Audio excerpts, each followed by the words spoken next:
I'm a sideline reporter. I know it's not the most important job in the world. That's why I kind of mock it myself with regional cable journalism, right? So, but what she said was wrong. I got the sense she's trying to be the cool kids on the couch. Mm-hmm. She said it before. Mm-hmm. It's wrong. I mean, you just kind of dumped on your own job. Now, I thought as dumb as that was, the outpouring of outrage was over the line. Like, every sideline reporter was like, you know, she put a black mark on all of us. No, she didn't. You know, like anyone that thinks,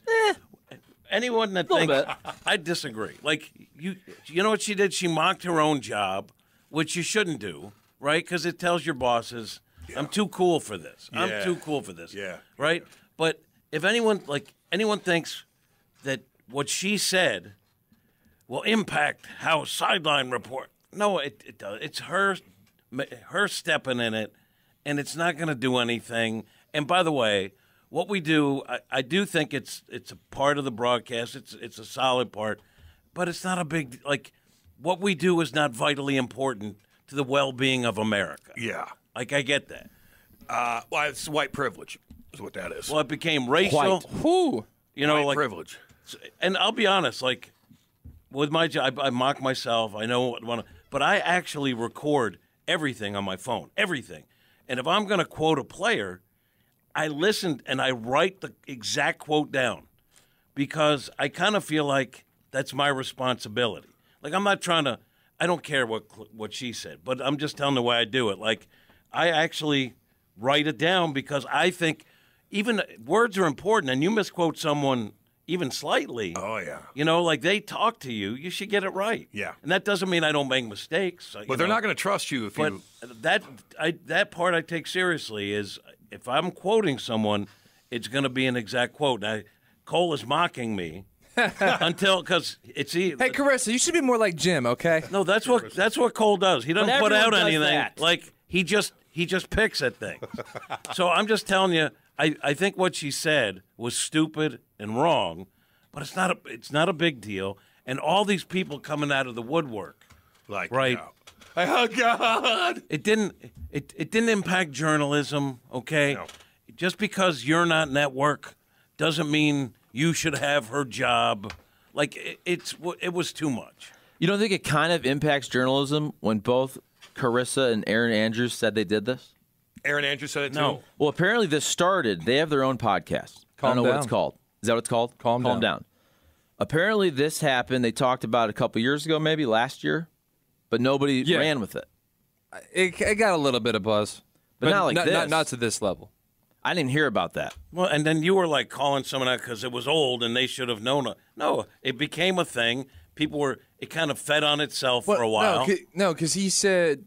And I don't even know who it was. It's just somebody who the algorithm put him into my feed. It was somebody who said, "Oh, can you believe her arrogance to think that she's not going to get fired for saying this?" And I'm like, "Dude, she's already said this. Her bosses already know about it. So why would she get fired now?" I didn't see it. And she said that he said she was going to get in her fired. quote. Yeah, she said, "I've already said this. I didn't get fired." Let's listen. The difference I is haven't been fired for saying it, but I'll say it again. I would make up the report sometimes because A, the coach wouldn't come out at halftime, or it was too late, and I was like, I didn't want to screw up the report, so I was like, I'm just going to make this up because first of all, no coach is going to get mad if I say, hey, we need to stop hurting ourselves. We need to be better on third down. We need to stop turning the ball Pressure over. the quarterback. Yeah, exactly, and do a better job of getting off the field. Like they're not going to correct me on that. Right. So I'm like, it's fine. I'll just make up the report. Sorry, I'm sneezing. it happened. Okay, and the world survived. It's not that big of a deal. But the truth is, if the coach didn't come out, then you don't do the report. Like, it would never cross my mind to make that up. I mean, if we're really analyzing it, it would never cross my mind to make that up. Well, what happened? You That's just why don't it is do a big deal. I'm not saying it's the biggest deal on earth, but it is a big deal. It was on the biggest sports podcast on earth. That's why it blew up. And then they also, it's funny because, and I love Big Cat, but Barstool's the one that really started it by promoting it and putting it out. And then Big Cat comes out and goes, oh, this is all overblown. Well, Barstool's the one that fueled it. Of course they did, because you go on a podcast and you get cozy and you're trying to be one of the cool kids, and you say something, you step right in it, and then your buddies, the other cool kids, boom, put that out there to try to get clicks. Oh, I know. Yeah, Cam, how dare you put out that clip of Dubnyk? No, I mean, that's whatever. I've been in way worse jams than that. I'll tell you that right now. I'll tell you that right now. This ain't nothing. This ain't nothing. She shouldn't have done it, and I do think it's wrong. And I do think that, and you know I love you, but I think overall the sideline reporting gig, and I think for football, I do think it's kind of looked upon as kind of cutesy. Let's be real, it's almost always a beautiful woman. And so I do think that... Not Evan Washburn. I know, I said almost. Yeah. He has beautiful hair, though. Yes, he does. Evan Washburn He's looks beautiful. He looks like a Ken doll. He's beautiful. By the way. I don't like him already. He's in the Brady Quinn But I category. do think there's a narrative that this is kind of pointless anyway. So you don't think I should do hits during the game?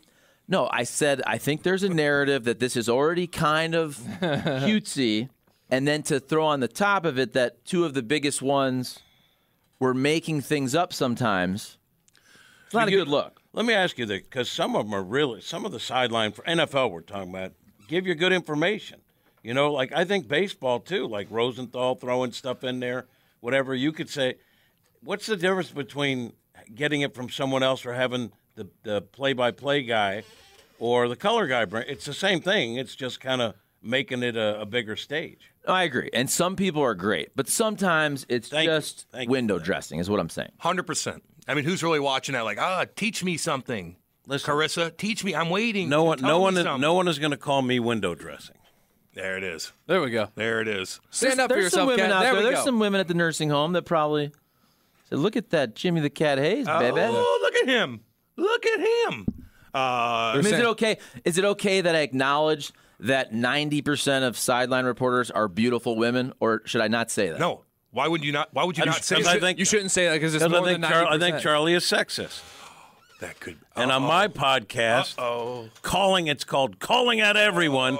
I'm gonna hold him accountable. I am getting uncomfortable again, and I don't like it. You can't disclose facts anymore. You have to pretend things are different than the way they actually are. Just a woman. No co-pizza eater. All I know is Tony that Siragusa was cute. all these people. Yes, he was. He was good. All these people coming out like they've destroyed the reputation of. Come on. I like when the men come out and they're like, "Oh my God, calm down." Do you really honestly think like if you're a sideline reporter, if let's say baseball, different sport, right? You're doing sideline. Do you think anything that honestly Charissa Thompson says impacts you? If you do, then you're a psycho. Then your self-worth is maybe a little elevated. Whoa! Like you're doing a separate job. People are judged for what they do, I think, and because some NFL sideline person, which you shouldn't do, you don't make up stuff. You shouldn't do it, but it doesn't impact everyone else. It doesn't. If the coach doesn't come out, does she have to do that hit? No. Oh, okay. And you know who's going to notice? Very few people. I know. I've done NFL sidelines 3 times for the Chiefs. Okay. Really? Yeah. If a guy comes out, and you can talk about it. A lot of times you grab a quick interview. I can't even remember what their thing was. Get the sound if you can, but they know he might be out late and you might not get it in time. You don't have to make it up. I think you want. I want to do the hit. Camera. Yeah. I want to do the hit. Yes, exactly. Now we got to the bottom of it. She could have skipped it and been like, okay, no big deal. And now she's like, no, I need to be on camera. First of all, there's a contractual. By the way, I think if you watch the whole clip, there is a contractual obligation within these leagues to be available, and she did mention that. Part of her whole spiel, if you, and I'm not even trying to defend her, but she thought the coaches would get in trouble if they didn't meet with her. It's like the baseball with the clubhouse has to be open for a certain period of time. If it's not, it's against the writers' rules. So she's trying to help the coaches. By the way, I think what she did was wrong. And I think 99% of all journalists don't do this at all. But I do think there's a huge distrust everywhere with the media, and this doesn't help. Let me ask you this. It does. Can I just say this? Like, you can mock saying, I write it up, I'm virtue signaling. Okay, I'm not.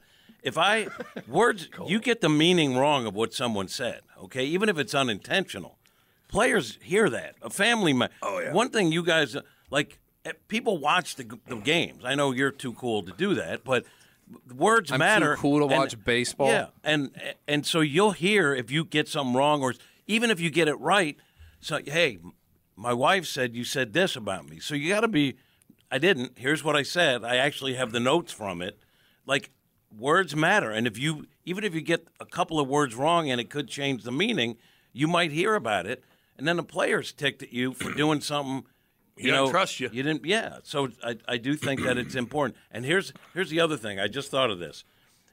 So I did, when I was in Philly, the interview post game, the one-on-one by contract. This is one where you had to have it with Andy Reid when he was in. Nice. And if it was a game that the Eagles might lose, the sports director put me on it.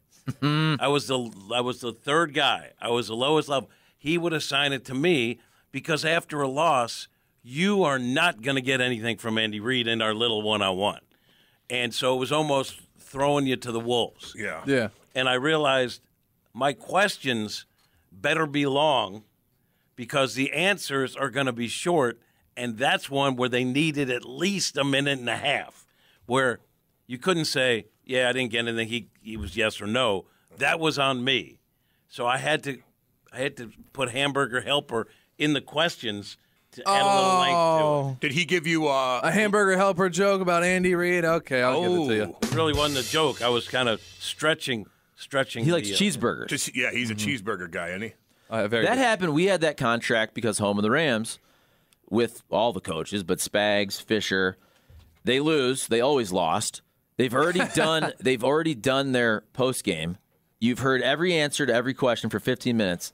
Then they walk right off to you to get the other 2 minutes and ask the same questions, and they always lose. Right. Yes.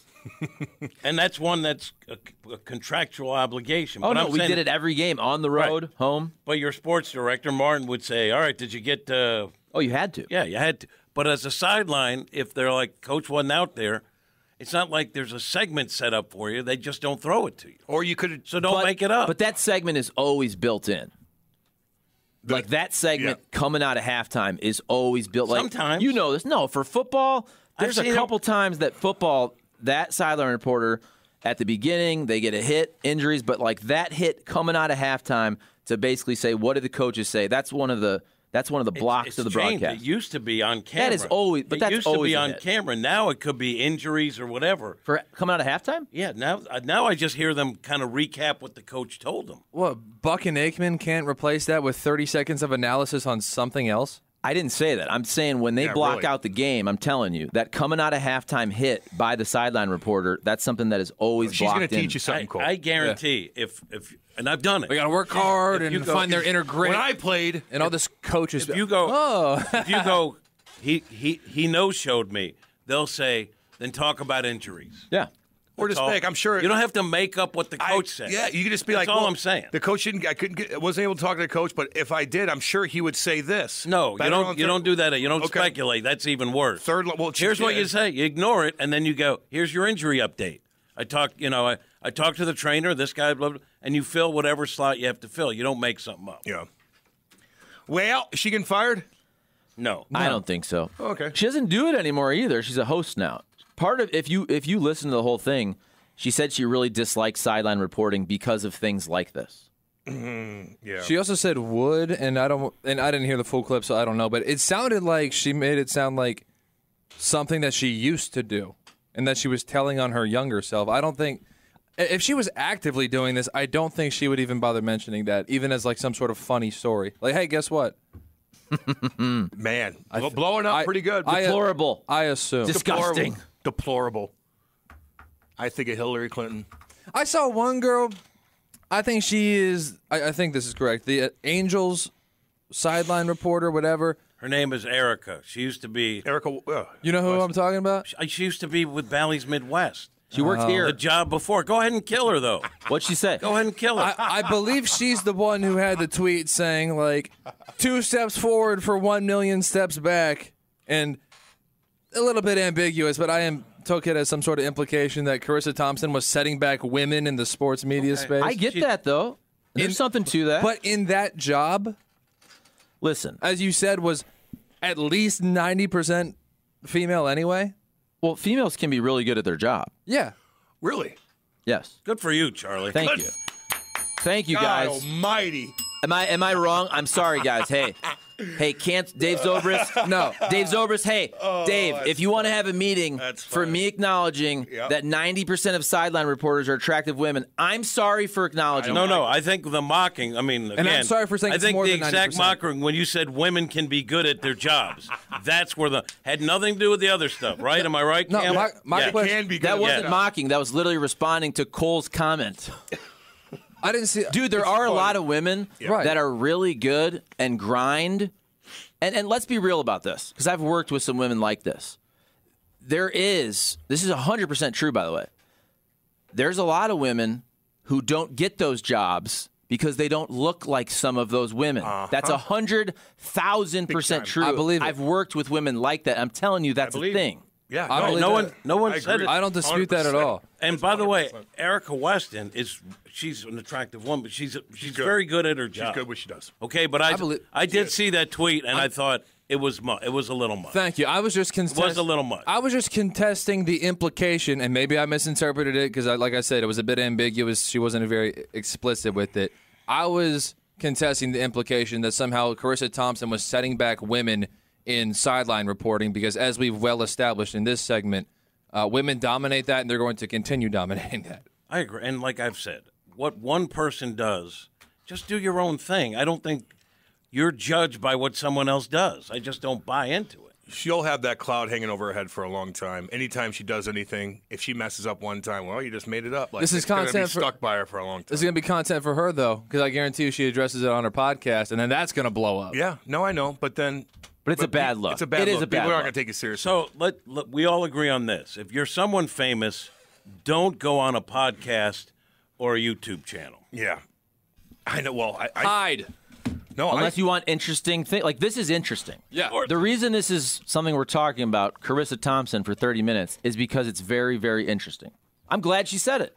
I'm glad she was honest. Jimmy, I don't Yes, go on Although if I podcasts. was her, I wouldn't have been. I'm kidding. I don't. I'm kidding. If you're not able to realize that what I say here, if I step out of bounds, even a tick, they will tweet that out, and I'm going to have to deal with it. If you're not so she has her own podcast. She knows what she was doing. She wanted to talk about it again. Okay, that's her choice. But you have to be adult enough to know, hey, this isn't a little room where we're sharing a coffee and having some yucks. There's microphones, and what I say, and it's Barstool. So whatever I say, if I don't want it to be amplified 1,000 times over, don't say it. Yeah. How about this? Remember Beer Cats? Yeah. Beer Cats, longtime listener of all the shows. Good guy. Yeah. I'm obviously joking on Twitter. I'm trying to be sarcastic. And he's a normal dude. He responds to me, I'm not overly offended. I'm only slightly prepared to hurt someone's feelings on this. He's kidding there. But isn't this a problem? I mean, we don't need fake news in sports, do we? And I agree with that. I think this is wrong, by the way. I'm laughing at deplorable, disgusting. Yeah. This is outrageous. And by the way, I do think it's wrong. I think 99.9% of journalists quote directly. They would never do this. I do think it's a bad look. I'm not saying that everyone now is terrible. It's clearly a story. I just find the language around it funny when all of the other reporters, and you notice who, it's almost all ESPN people. Oh, yeah. There's an ESPN Fox. There's a big fight always going on there. I just think when you see deplorable, disgusting. Calm down. I found that It's not kind of going to funny. affect I your life. find it also funny that when people are like, listen, disinformation is a big problem, and like it's bigger than a sideline report. It isn't. All right? This has nothing to do with the national discussion on what can go on Twitter. Where did the virus come from? That was blocked and sent. This has nothing to do with I disagree with that. I do totally. This is a sideline report. Again, It doesn't matter. It's media. I take the job very seriously, okay? I take the job seriously, but I understand it's not saving the world by any stretch. And what we do is different than some other I needed an injury update, and I lost money gambling because Yes, of her. if you're a gambler. Yep. Here's Catherine Tappan, Who I saw that one What'd too. she say? I like that. She went big. What'd she do? I can tell. She's cool. The people I saw were, well, Tappan went big. Salters went big. Yeah. Who else? Who used Anthony? deplorable? This is Tappan. Okay. This is the one that Charlie's been referencing without even realizing. There was like 5 that were like really outrageous language. All right, so Awful Announcing is obviously the one who tweeted it out, and just their headline was Charissa Thompson admits to completely making up NFL sideline reports, and then people were quote tweeting that, and here's what Catherine Tappan quote tweeted it with: deplorable. I hold myself to the highest standard in everything I do. I know my hardworking colleagues do the same. We earn respect the hard way. To those commenting on the irrelevant role of sideline reporters, beat it. We are journalists. These actions are not normal. Okay. Wow. And if I'm, I'll be honest. Like, who said that? Catherine Tappan. I do like. I don't know her. But you know what? I would really I would back away from that. Okay. Like when you have to say I'm a journalist, I think you already lost the battle. We are journalists. Yeah. Okay. I think Let's lock arms. We know. And march into I've been doing it. We all work. I've been doing it a long time. You know, like I'm not going to make up stuff. I take it. But what happens there? I don't have to defend the job. I don't have to defend other so-called journalists. I mock it myself by calling it regional. She's cable hurting my journalism. radio career. She's hurting it. But here's the deal, for me at least. This is why I've never. And by the way, I've never misquoted anyone, even if it was a stupid story for high school. I always 100% tried to tell the correct story, quote people 100%. Everybody makes mistakes, but never intentionally did anything like that. But I've never called myself a journalist because I think the journalists, these folks that are embedded in Israel or Gaza or Ukraine or Russia, I would just, if I was sitting next to them on the plane, like, oh, what do you do? I'm a journalist. Oh, so am I. What do you do? Oh, I cover the Cardinals. What do you do? I'm in Iraq. I'm a war correspondent. And again, I get that. I just feel like to me, journalism, and it's all journalism, it's all reporting, but I do think it's sports, man. Like, let's be real. We all got into journalism, but we also all chose the fun part. We chose the sports. Yeah. So you agree with me? You could have chose the politics. You could have chose being a war correspondent. Yep. You could have held people accountable, corporations and politicians. We all chose the fun part where you can eat nachos at halftime. Exactly. So you could have been Elliot Davis. So you agree with me now, Jim? When I talk, it's not always versus you. No, but I don't even know what you because about. Unless they work for a corporate media, I'll tell you why. Because I said this has nothing to do with the fake news or whatever, and you said it. You thought it did. You know, with what goes on with disinformation. This is a sideline reporter. That was my point the whole time. I do think, though, we all know this. We've all been in media. We're in sports. There is a greater conversation overall about general distrust with all media, and this does not help. I'm not saying it's the same as the whole right and left politics, but just in general. By the way, I see all these comments. People hate the media, dude. Oh, yeah. You can. I post these press conferences, and reporters will ask really good questions that get great controversial answers, which is what you want. You want to ask a question that gets a good response. People destroy these reporters. And I'll be like, why didn't you like that? Yeah. Well, they like the driver. They like the guy who said something and maybe stepped in a little bit. That's the job, is to get interesting content and answers. I'm telling you. I agree with you. The greater distrust of media and dislike for media is really, really strong right now. I agree, but what are the ramifications for that? Like Charissa Thompson, I agree. This is a bad look for the media. Are there any actual ramifications? Is anything going to change? I don't think it's Well, she's going to get chirped for the next 4 years. It's forever. Or forever. It's some woman who was too cool for school. This has nothing to do with the national debate on whatever. This is a sideline reporter who said, yeah, I didn't feel like waiting for the coach, or I didn't want to make him look bad. I didn't get it, but I still want to be on TV because I'm hot. I don't think there's any ramifications coming from this. But there are people who will say, oh, she made that up. What else do they make up? Yeah, and I'm gambling what on else this game. did she make up? Huh? No, Not I'm me. saying there are folks out there who already distrust the media in general, whether it's sports, politics, whatever, and they'll see this story and say, okay, it's sports. She made that up. What do other journalists potentially make up? I think they're idiots if they think that. Well, of course they're idiots. And I think it's tiny. I think don't. This has no reflection on the bigger debate going on. Dude, I'm telling you. This is a sideline reporter who didn't feel like waiting or digging or whatever and laughs about it. I'm telling you. Look, She ain't I laughing monitor today. these. People shite on the media nonstop. nonstop. When somebody asks a question, I'll go in there. There will be 10 comments of people crushing that reporter who actually asked a good question that got a really interesting answer. It happens all the time. Don't they crush the host of a post-game or a pregame show too? Don't they crush the play-by-play guy? People crush things. That's all media. I don't think it's media. It's not reporters, and it's totally different. They crush the host of a non-sports or an entertainment show. It could be The Voice, and they crush one of the judges. I love that That's show. where we are. That's honestly my favorite Well, we are show. media, though. I'm not even kidding. I we just are threw it out technically there. journalists, even though I joke to say that. Well, it's true. Am I? Are you not? No. Like, I don't call myself that, but are we not doing media? You booked guests. You asked them questions. Mike her up, We're man. having a conversation. I just think people crush, and it's not because of some other narrative over here. It's you judge people individually. They like you, they don't.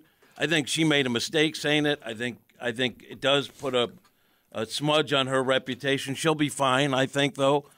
I do it differently, and people could like me or hate me, but I don't think what she said has anything to do with me. I've been doing it a long time. There we go. You either like me or you don't. Yeah. Is anybody on the text line saying, "Oh, what does Jim make up?"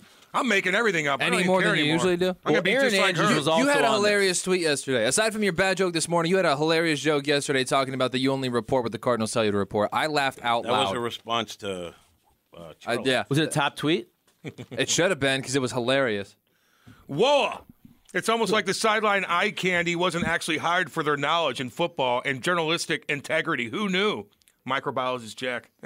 These sideline reporters don't really know anything and make things up. In other news, the sky is also blue. Wombat. Sideline reporters in football are annoying anyway. No one cares what they do or say, and they interrupt the game, unlike the cat who makes a slower game like baseball more entertaining. Spartan 4-4, and that was it. Look at that. Pumping your tires Yeah. up. But I did mention that, unless by the there's a way. player And look, injured. that's a part of this. It is. Part of this is other women who feel like they have or had to work 10 times harder or never got the gig that Charissa and Aaron Andrews got, and they were both then joking on their podcast about making up stories. And there's a bunch of women who feel like they're better journalists, and they didn't get that gig because they don't look just like those. And they should have disdain for them for that. I understand that. Then say that. Then say that. Hey, I'm mad at her because she looks better than me, and I feel that stopped me from getting her job. And I'm better But than that's, her. to virtue, like, she got the job, okay? You're a journalist. She didn't keep you from getting it. Like, what she did, again, I'll say it again, was wrong. I don't do that. I'm not trying to virtue signal. I can't imagine just saying, yeah, I couldn't get coach or whatever, right? It happens. But to act like it impacts women or journalists all around the country, I don't think it does. That's her, and everyone's judged on the work that they do. I think it does a little bit. A little bit. Get him in, by the way. Audio Exchange text line. Audio Exchange in Kirkwood text line 855-282. Thank you, Neil Westphal. 8255. Nobody heard about this because no one listens to an Aaron Andrews podcast. Can you imagine choosing to listen to an Aaron Andrews podcast? We just talked about listening to her podcast yesterday. We're talking about the Dan Patrick interview, which was fantastic. Is that Correct. her But podcast? what that texter said is 100% accurate. Because even though that podcast is probably big, relatively speaking, it's better, I'm sure that's a big podcast. They said this. Crickets. It did not become even a blip. I never heard about this. No, I never They heard then of it. go on the biggest podcast in sports, and now we're talking about it for 45 minutes the next day. Yeah, yep.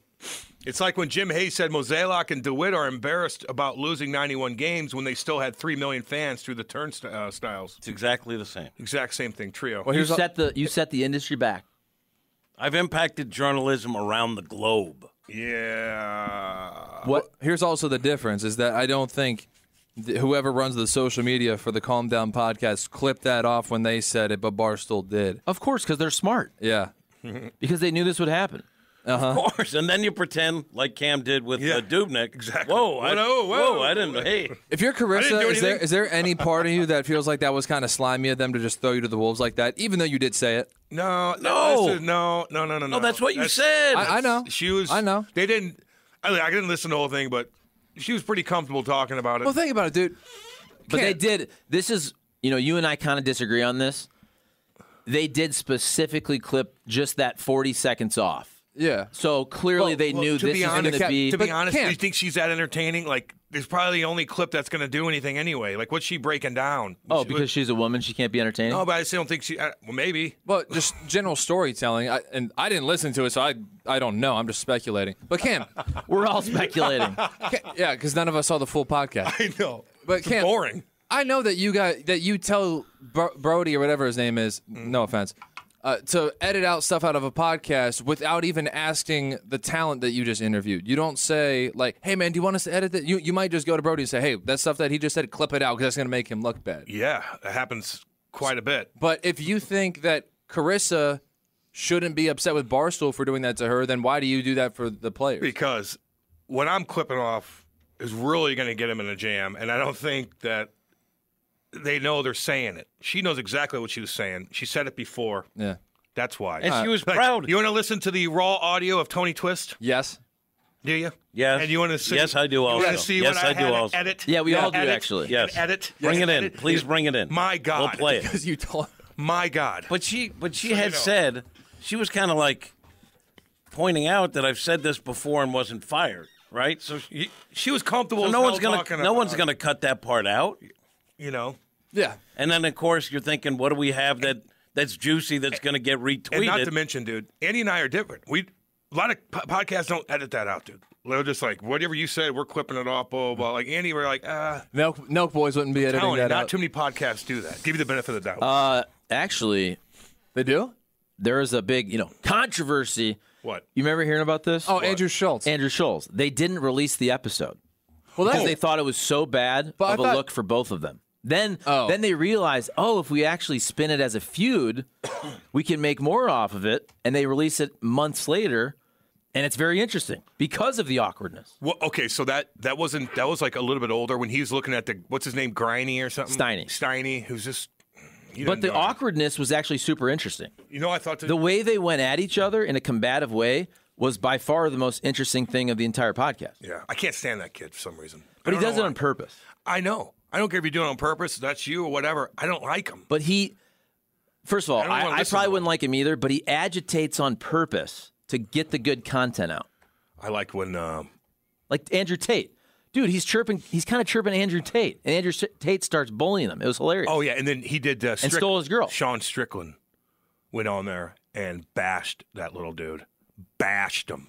Right to his face, looking at him like, I don't like you. You did it, and just on and on and on and on. I loved it, man. But that's his role on the podcast. Yeah, I just don't think, he doesn't ask good questions. Well, that's the whole point. He's there just a nerd. To cause controversy.